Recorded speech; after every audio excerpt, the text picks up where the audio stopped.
My name's Ed Gragert, yes, and I'm here because at age 17, I ventured across an ocean to spend a year as a high school student and volunteer in Seoul, Korea. That incredible experience came back with an incredible host family and language and opened my eyes to new horizons and, of course, opened my eyes to myself. And it set me on a lifelong path, really, to internationalize the perspectives of young people here and around the world. And imagine, I have the job where I get to do that every day with millions of kids.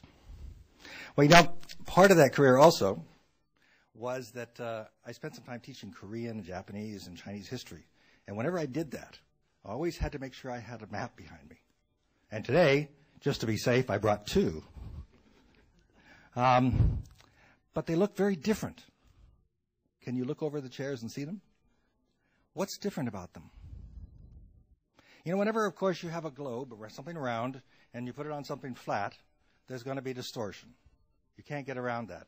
But, folks, it's how you distort that makes the difference.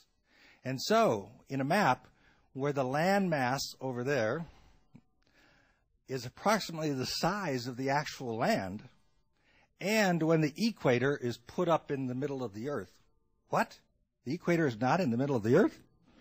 Take a look at many of your maps, folks. What does it do when the equator goes south? It makes the northern hemisphere look huge. And it squishes the southern hemisphere because it's not important. And so I use this, and in my former career in youth exchange, I had this map on your right, on my wall, and two exchange students came in, one from Bolivia and one from Switzerland. And the student from Bolivia looked at this map and he said, "My God, look how big my country is." And the student from Switzerland looked at it and couldn't find Switzerland at first. And then he said, no, there's something wrong. That can't be how small it is. And I would argue that in that moment, there was a transformation of how those kids not only saw the world, but also saw themselves.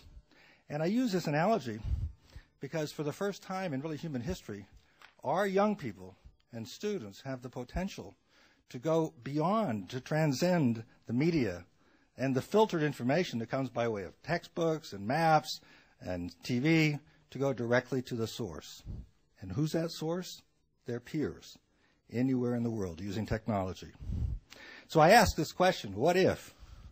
What if all schools in the United States were connected with schools internationally?